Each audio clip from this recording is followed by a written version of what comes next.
नमस्कार दोस्तों। अज्ञात क्लासेज के इस डिजिटल प्लेटफॉर्म पे मैं अज्ञात आप सब अज्ञात लोगों का हार्दिक स्वागत करता हूँ।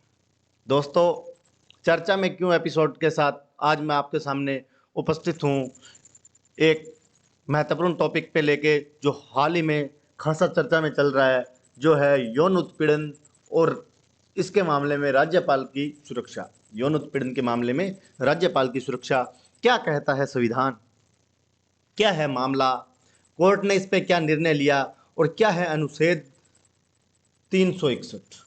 तो दोस्तों, मैं वीडियो को आगे बढ़ाऊं इससे पहले आप सब्सक्राइब कर दीजिए।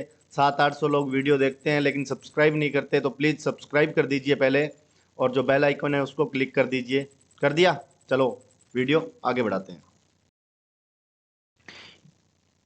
क्या यौन उत्पीड़न मामले में राज्यपाल की सुरक्षा करता है संविधान? क्या यौन उत्पीड़न के मामले में राज्यपाल को सुरक्षा देता है क्या संविधान? तो इसके बारे में हम बात करेंगे। सबसे पहले चर्चा में क्यों है, क्यों चर्चा में है? अभी हाल ही में समाचारों में ये चल रहा है कि जो लोकसभा चुनाव के बीच पश्चिम बंगाल के जो तृणमूल कांग्रेस सरकार है, उसने राज्यपाल, जो वहाँ के राज्यपाल है सीवी आनंद बोस पर यौन उत्पीड़न का आरोप लगाया। इसके बाद ये क्या आ गया दोस्तों? चर्चा में आ गया। क्या आ गया दोस्तों? ये चर्चा में आ गया। किस पे? राज्यपाल पे ये आरोप लगा है। किसका? यौन उत्पीड़न का। कैसे? कब का है मामला? वर्ष 2019 में राजभवन में कार्य करने वाली एक महिला कर्मचारी ने, जो राज्यपाल बोस साहब है, उनके ऊपर गलत तरीके से छूने का आरोप लगाया। और इसके बाद क्या हुआ?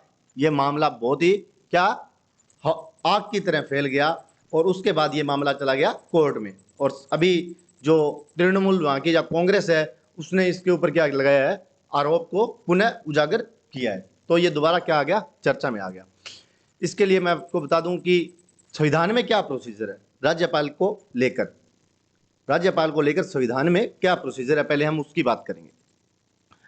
एक अनुच्छेद है संविधान में 361, बहुत इंपॉर्टेंट अनुच्छेद है दोस्तों, इसे थोड़ा देखना।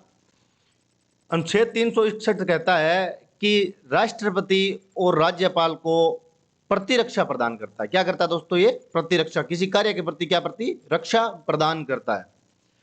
क्या करता है? प्रतिरक्षा प्रदान करता है। किसको दोस्तों? राज्यपाल को और राष्ट्रपति को। इसके अनुसार वे अपने कार्यालय की शक्तियों और कर्तव्यों का प्रयोग के लिए उनके द्वारा अगर कोई भी किसी भी प्रकार का कार्य, कोई भी कथित यानी किसी भी प्रकार का अगर कोई कार्य किया जा रहा है उनके कार्यालय में या कार्य के निर्वहन के समय, किसी भी प्रकार का XYZ किसी भी प्रकार का, चाहे वो संविधान से रिलेटेड है या नहीं है, वो सही है या गलत है, ये चीज कोई मैटर नहीं करती, लेकिन किसी भी प्रकार का कार्य के निर्वहन के समय किसी भी प्रकार का अगर वो कार्य कर रहे हैं, उसकी अदालत में कोई जवाबदेही नहीं होगी। अदालत के प्रति जवाबदेही नहीं होगी। किसी भी अदालत में उनके प्रति कोई जवाबदेही नहीं होगी। ये है 361। और क्या कहता है 361? राज्यपाल या किसी राज्य के राज्यपाल, राष्ट्रपति या किसी राज्य के राज्यपाल के खिलाफ उनके कार्यकाल के दौरान कोई भी आपराधिक कार्रवाई शुरू या जारी नहीं रखी जा सकती। दो टर्म है दोस्तों, कार्रवाई शुरू और जारी। मतलब कि कोई राज्यपाल है, पहला एग्जांपल तो यह है कि कोई राज्यपाल है, उसके खिलाफ आप चाहे यौन उत्पीड़न का भी केस है तो आप उसके खिलाफ कोई मामला शुरू नहीं कर सकते। नंबर 2, हाल ही में कोई राज्यपाल है और पुराना उसके ऊपर कोई मुकदमा चल रहा है या कोई केस लगा हुआ है जो इस टाइप का किसी भी रिलेटेड, तो उसे आप जारी भी नहीं कर सकते। उसके राज्यपाल बनने के बाद आपको उस केस को वहीं स्टॉप करना होगा। यह है राज्यपाल की प्रतिरक्षा शक्ति। कौन देता दोस्तों? अनुच्छेद 361। और देखते हैं दोस्तों, और ये कहते हैं कि राष्ट्रपति या राज्यपाल किसी राज्य के राज्यपाल की गिरफ्तारी या कारावास की कोई प्रक्रिया उसके कार्यकाल के दौरान किसी भी अदालत में जारी नहीं रखी जा सकती। उनकी गिरफ्तारी और कारावास के लिए किसी भी अदालत में कोई क्या है, उसके खिलाफ कोई भी क्या है, गिरफ्तारी या कारावास संबंधी प्रक्रिया नहीं चला सकते। कोई भी अदालत नहीं चला सकती। ये कौन कहता है दोस्तों? ये कहता है अनुच्छेद 361। तो राज्यपाल के लिए बहुत ही, राष्ट्रपति और राज्यपाल के लिए बहुत ही एक सॉलिड अनुच्छेद है। और देखते हैं दोस्तों, और इसमें क्या शामिल है। और दोस्तों अदालती कार्रवाई में छूट वो आपको पता ही है। राष्ट्रपति के आचरण के लिए भी अपवाद है कि उसका आप आचरण पे भी टिप्पणी नहीं कर सकते। क्या? आचरण पे भी उसके आप टिप्पणी नहीं कर सकते। आप उस पे ये आरोप भी नहीं लगा सकते राष्ट्रपति के तो कि इन्होंने हमारे साथ क्या किया दोस्तों, क्या किया दोस्तों, यौन उत्पीड़न का या ऐसा कुछ केस किया है। क्यों? क्योंकि भारत का आपको पता है प्रथम नागरिक कौन होता है? कौन होता है दोस्तों? राष्ट्रपति होता है। अगर उस पे ही ऐसे केस लगने लग जाएंगे तो ये क्या है? पद की गरिमा का क्या है दोस्तों? हनन है। पद की गरिमा पे सवाल उठेगा। कोई आपराधिक कार्रवाई नहीं की जा सकती, कोई कारावास की भी कोई कार्रवाई नहीं की जा सकती। इसके तहत कोई मामला केवल इसमें एक ही मामला चल सकता है, व्यक्तिगत कार्यों से संबंधित सिविल मामले। क्या? व्यक्तिगत मामलों जो सिविल मामले है उसी में भी 2 महीने पहले नोटिस देना होगा, उसके बाद ही कोई कार्रवाई शुरू की जा सकती है। 2 महीने की नोटिस अवधि के बाद ही क्या इनके राज्यपाल के खिलाफ कोई कार्रवाई शुरू की जा सकती है। यह था दोस्तों चर्चा में क्यों महत्वपूर्ण बिंदु, क्यों ये अभी हाल ही में क्यों उजागर हुआ, इसको किसके तहत सुरक्षा मिली और इसके बारे में अपने पढ़ रहे हैं, वो है 361 के तहत।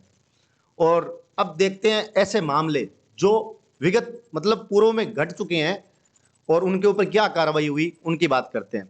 तो मामला है 2006 का दोस्तों। 2006 में राजेश्वर प्रसाद बनाम भारत सरकार ने एक ऐतिहासिक निर्णय में सुप्रीम कोर्ट ने एक फैसला दिया।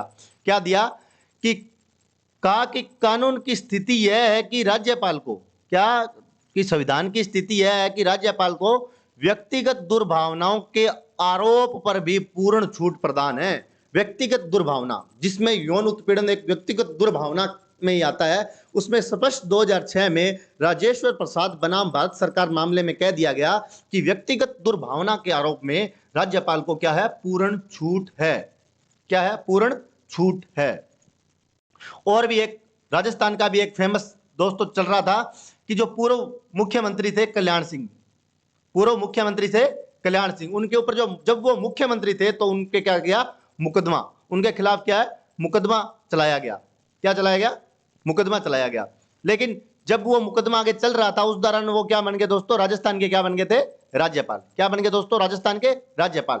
तो मैंने आपको विगत में देखो, मैंने आपको एक बात कही थी, शुरू भी नहीं किया जा सकता और जारी भी नहीं किया जा सकता। तो उनके ऊपर मुकदमा चलाया गया तो न्यायालय ने कल्याण सिंह को राजस्थान के राज्यपाल होने के नाते अनुच्छेद 361 के तहत छूट का हकदार माना कि ये फिलहाल क्या है? राजस्थान के राज्यपाल है। और ये मामला कब का था? जब ये मुख्यमंत्री थे तब का था। तो इस मुकदमे को यही क्या किया जाए? डिसमिस या खारिज किया जाए। ये मामला अब आगे नहीं चलाया जा सकता। क्यों? क्योंकि ये बन गए राजस्थान के राज्यपाल। ये था दोस्तों एक मामला। और राजभवन के एक और इसमें है दोस्तों, राजभवन के मतलब राज्यपाल ऑफिस के कर्मचारियों द्वारा लगाया गया कोई यौन उत्पीड़न के आरोप में मतलब वर्ष 2017 में एक मेघालय के तत्कालीन राज्यपाल वी षणमुगनाथन ने केंद्र सरकार के आदेश के बाद इस्तीफा दे दिया था। और एक ने और इस्तीफा दिया था, आंध्र प्रदेश के जो राज्यपाल थे एनडी तिवारी, उन्होंने भी क्या दिया था? सेक्स स्कैंडल के मामले में उनके ऊपर आरोप लगा था तो उन्होंने क्या कर दिया था? इस्तीफा दे दिया था। लेकिन कार्रवाई इन दोनों पे भी किसी भी प्रकार की कोई नहीं हुई। बिमान चंद्र बनाम गवर्नर पश्चिम बंगाल के मामले में यह निर्णय लिया गया, यह निर्णय इंपॉर्टेंट है दोस्तों, यह बनाम चंद्र बनाम गवर्नर पश्चिम बंगाल के मामले में यह निर्णय लिया गया कि अनुच्छेद 361 राष्ट्रपति और राज्यपाल को उनके कार्यों के दौरान किए गए उनके कर्तव्यों के निर्वहन, उनको कर्तव्यों के दौरान किए गए कार्य और निर्णय के लिए सुरक्षा प्रदान करता है कि वो जिस दौरान अपने पद पे उस दौरान वो कुछ भी कार्य कर दे किसी भी प्रकार का, चाहे वो संवैधानिक है या नहीं है, अगर असंवैधानिक कार्य भी कर दे तो भी संविधान उनको 361 के तहत दोस्तों क्या प्रदान करता है? सुरक्षा प्रदान करता है। और लास्ट एक केस था जीडी करकटे बनाम टीएल शेवड़े में प्रस्तुत किया कि भले ही राष्ट्रपति या राज्यपाल का कार्य संविधान के अनुरूप नहीं है, ये देखो दोस्तों आगे ना बात, कि भले ही कार्य संविधान के अनुरूप नहीं है फिर भी अनुच्छेद 361 के तहत उन्हें सुरक्षा मिलती है यदि वे दावा करते हैं कि उनके कार्य उनके कर्तव्य का हिस्सा थे। कि उन्होंने ये दावा करते हैं उनको फिर भी छूट। इसी मामले में जो अभी ये मामला चल रहा है, इस पे इन्होंने ये कहा, ये कथित टिप्पणी की जो आनंद बोस साहब ने, इन्होंने कहा कि मैं मेरे कर्तव्य का निर्वहन कर रहा था, उसका उस टाइम अगर मेरे से कोई ऐसा कथित कार्य हुआ तो हो सकता है कि मैं गलत हूं या नहीं हूं, लेकिन मेरे पे ऐसी कोई भी 361 का इन्होंने हवाला देते हुए कहा कि मेरे पे कोई भी ऐसा भी आरोप नहीं लगाया जा सकता। तो ये था दोस्तों मामला। तो इसकी यही बात निकलती है कि संविधान कहता है कि, क्या कहता है दोस्तों संविधान, कि राष्ट्रपति और जो राज्यपाल जी हैं, इनके ऊपर किसी भी प्रकार का कोई गिरफ्तारी, कोई मुकदमा नहीं चलाया जा सकता। अगर कोई भी मामला, आपको पता ही है क्या हो गया, कहाँ का था, तमिलनाडु का, और कोर्ट ने क्या निर्णय दिया वो भी मैंने आपको बता दिया, अनुच्छेद 361 के बारे में भी बता दिया। दोस्तों वीडियो अच्छी लगी हो तो लाइक और सब्सक्राइब करें। जय हिंद, जय भारत, जय राजस्थान।